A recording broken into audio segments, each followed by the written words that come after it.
Every nation has the right to decide whether it wants to be in a union with other nations.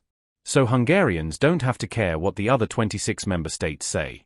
We have to take care of our own opinions. What matters is what the Hungarians want, and Hungarians have given their opinion. Hungarians do not want the Ukrainians to be in the European Union. I also deeply agree with that. If you are in a system with another nation, then you share in its fate. Ukraine is a country with a very difficult fate.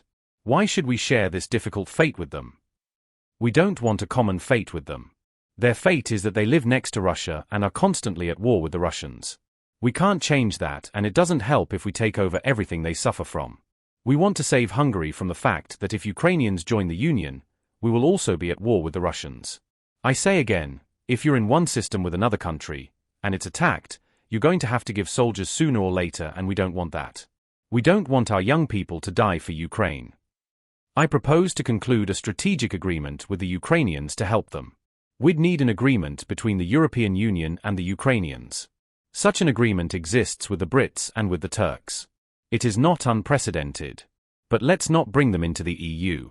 We have the right to say that, and no matter what others say, they cannot change our mind, because the Hungarians, like all other nations, have the right to say that.